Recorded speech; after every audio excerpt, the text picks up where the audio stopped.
Council का कौन होगा चेयरमैन? चिकित्सा विभाग में पिछले दिनों के प्रशासनिक फेरबदल के बाद शुरू हुई है चर्चा। दरअसल इस बदलाव में निदेशक जन स्वास्थ्य बनाए गए डॉक्टर रवि प्रकाश शर्मा, जबकि यहां कार्यरत डॉक्टर रवि प्रकाश माथुर को भेजा गया निदेशक ईएसआई।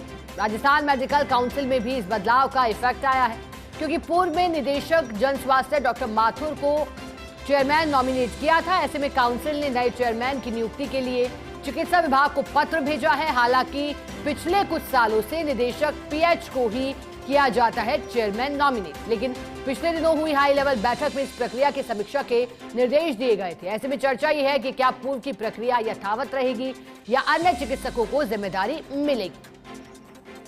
ज्यादा जानकारी लेंगे, एसोसिएट एडिटर विकास शर्मा हमारे साथ जुड़ गए हैं। विकास, चर्चा हो रही है प्रशासनिक फेरबदल के बाद, ज्यादा चर्चा है कि राजस्थान मेडिकल काउंसिल का चेयरमैन कौन होगा, लेकिन उससे भी अधिक चर्चा प्रक्रिया को लेकर है। क्या लगता है, प्रक्रिया क्या रहेगी और फिलहाल चेयरमैन कौन होगा?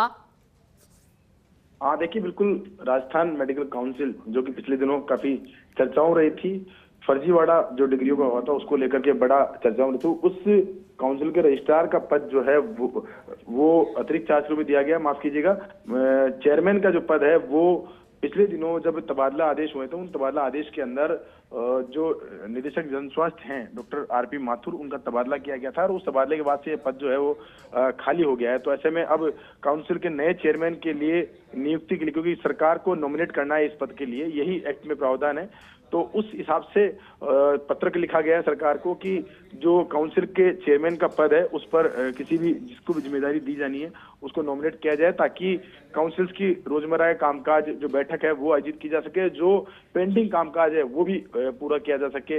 मैं आपको अपडेट कर दूं कि अब तक जो काउंसिल का चेयरमैन का पद है वो निदेशक जन स्वास्थ्य के पास जो चिकित्सक होते हैं उन्हीं को मिलता है, लेकिन पिछले दिनों इस पूरे मामले को लेकर हाई लेवल पर एक निर्देश दिए गए थे। इसमें कहा गया था कि इस पद पर, जो चेयरमैन का पद पर, उसको नियुक्ति के वक्त एक समीक्षा की जाए कि किस व्यक्ति के पास ये पद रहे। खासतौर पर फोकस ये किया जाए कि जिसके पास कामकाज का दबाव कम और डेडिकेटेड इस पद पर काम जो कर सकता हो उसी को इस पद पर जिम्मेदारी दी जानी चाहिए। ठीक है विकास, बहुत शुक्रिया आपका साथ जुड़ने के लिए, जानकारी के लिए।